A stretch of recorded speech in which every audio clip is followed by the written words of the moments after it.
A silent but ruthless battle is unfolding in Chicago, and shockingly, it's being waged against the city's very own residents.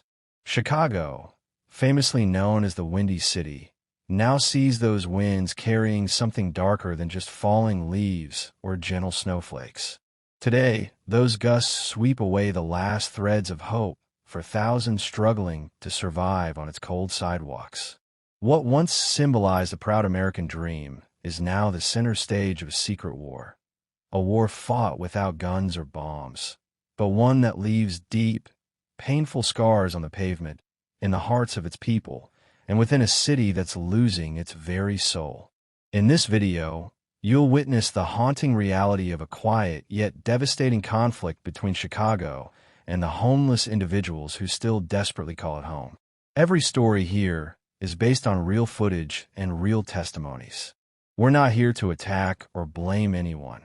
We honor all genuine efforts to address Chicago's homelessness crisis and hope that through emotional and honest storytelling, we can spark understanding and real change.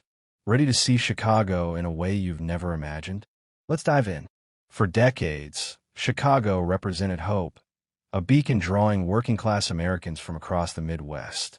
They came from struggling towns in Indiana or Iowa, each with a simple dream: finding a steady job, living quietly, and finally calling somewhere home. But today's reality is heartbreakingly different. The city, once seen as a promised land, is now abandoning tens of thousands of people to an uncertain fate, unsure even where they'll sleep tonight. Park benches have turned into makeshift beds. Subway stations are now overcrowded shelters during freezing nights. Even the once lively shopping areas now house those who've been pushed to society's edges, physically and emotionally. Reports reveal something staggering. 68,000 Chicagoans face homelessness tonight. That's an alarming rise of over 33% in just 1 year. Among these unfortunate souls are elderly folks who've spent their entire lives working hard, paying taxes, and building the city's foundation. They're not lazy. They once had jobs, homes, and dreams. Yet now, even basic survival has become almost impossible. The rent for a modest apartment has soared unbelievably to $2,000 per month, a price absolutely impossible for people surviving on minimal benefits. Meanwhile, wages haven't budged, even as costs continue to skyrocket. It only takes one unexpected sickness, a sudden job loss, or a hefty medical bill to send someone's life crashing down, just like dominoes. Rising housing costs aren't the only factor here, but they're the explosive spark igniting a larger crisis. Housing assistance programs, which provided lifelines during the pandemic, have vanished. Subsidized housing lists stretch into years of waiting. Emergency shelters overflow, especially during harsh winters. For countless individuals, the only option left is sleeping under a tarp beneath bridges, where temperatures plummet below 10 degrees Fahrenheit, cold enough to make falling asleep deadly. Chicago used to represent fresh starts and brave new beginnings, even against the bitter chill. But today, that chill doesn't just pierce through clothes. It penetrates deep into the hearts of those who once believed they could handle hardship. When a city that people helped build turns its back on them during brutal winters, forcing them to huddle desperately in freezing darkness just to survive another night, what hope remains for the rest of us when life eventually tests our strength? If homelessness in Chicago is a quiet yet festering wound, then the city's methods of addressing it feel like a secret war, not to heal, but to erase all signs of suffering. As winter's bitter cold settled in, Chicago launched campaigns innocently named Cleaning Public Spaces. But behind this harmless title lurks a chilling reality. Ruthless cleanups were makeshift tents, the final shelter of someone facing freezing nights, are mercilessly swept away, as if their very existence never mattered. What's left behind? Only the cold concrete pavement and empty, defeated eyes watching their only home tossed carelessly into garbage trucks. It's freezing cold. It's depressing. It's sad sometimes. That's what the victims of these cleanups feel, though officials insist it's simply an effort toward urban cleanliness and order. But for those facing homelessness, it feels like a death sentence, slowly wiping their existence from the city's consciousness. Sure, some residents might feel temporarily relieved, cleaner streets and fewer unfamiliar faces downtown. But what's the real cost? It's hundreds of desperate people waking up every morning with nowhere to turn, forced into the icy wind. It's the terrifying realization that this city will discard you too if you ever grow weak or falter, even once. In this spiral of despair, the homeless don't just lose their shelters. They lose their dignity and their sense of belonging to a community they once called home. No one willingly chooses concrete floors and freezing nights over warm beds and soft blankets. Yet society spends more energy hiding these tragic realities than solving the root causes that push people to the streets. Who knows who will win this invisible war? But we do know one thing clearly. The weakest among us always suffer first, and they're forced to pay the highest price. It's a war without bombs or gunfire, yet it wounds just as deeply as any battlefield. Can any society truly call itself civilized if it deals with the vulnerable by simply erasing them from view? If the eviction campaigns are direct attacks on the homeless, what's even worse is how subtly society isolates them daily, through tiny details most don't even notice.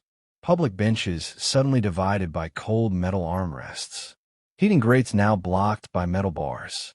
Subway shelters with angled barriers so no one can lie down beneath them. These seemingly small changes silently crush the spirit of those already struggling, pushing them further into isolation and despair. Chicago's hidden war against homelessness isn't just a fight for survival. It's a battle for the soul of the city that once proudly welcomed everyone, but now seems determined to hide the harsh reality of its own streets. Look closely at Chicago today, and you will spot a quiet war that cuts deeper with every passing hour. If bulldozers knocking down tent cities feel like direct hits, the real wounds come from tiny details that most people never notice. Public benches are sliced by cold metal armrests. Heated grates now hide behind steel cages, and train station awnings slip in tilted bars so no one can stretch out beneath them. These tweaks arrive under the friendly label improved design. Yet they are invisible walls planned so a tired body cannot lie down, lean back, or even pause for breath if it has no fixed address. Urban planners have a polite name for it: hostile architecture, a style that studies exclusion, not comfort, and quietly decides who is welcome and who must keep walking. The sad twist is brutal. Places meant to unite neighbors, like parks and plazas, now deploy each rail and concrete block to push people farther apart. Most office workers hurry by without seeing any of it, because these cold shapes are not built for citizens with paychecks and pensions. They leap into view only when you live on the brink, when a sidewalk is your bedroom and a backpack is your closet, when the city politely, legally designs you out. Once you start noticing, you cannot stop. Benches broken into single seats, caution bumps where feet should rest, blank walls where a public faucet once stood. Each piece whispers the same warning. If you have nothing left, you are not wanted here.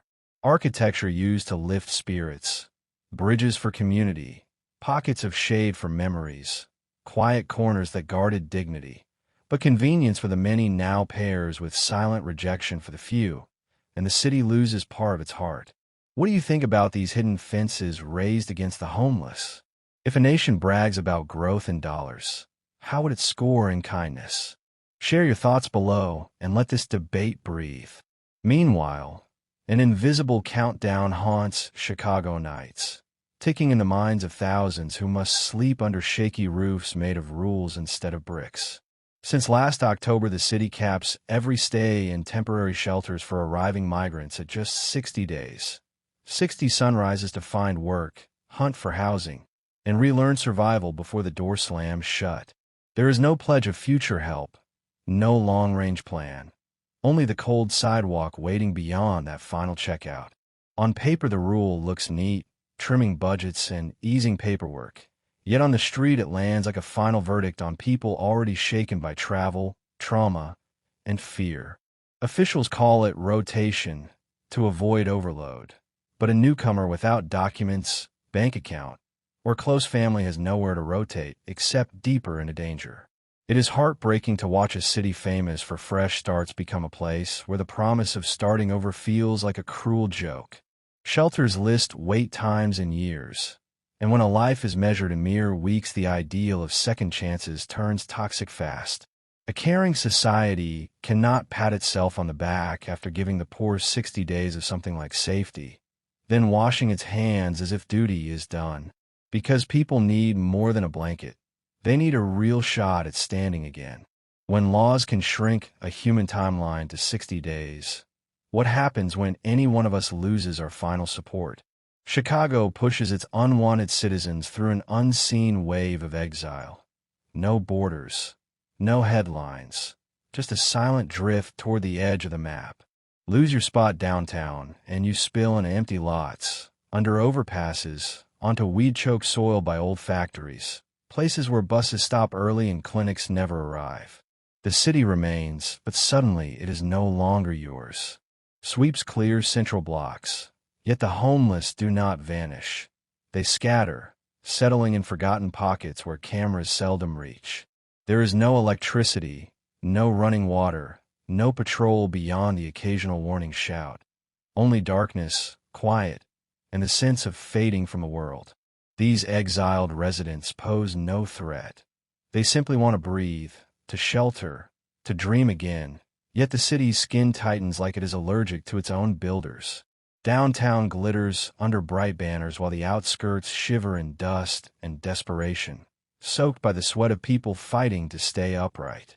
Where will we go if one day our legs give out too? Who will notice when we slip beneath that same invisible wave?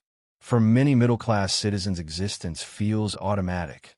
Wake up, eat, work, return to a warm roof.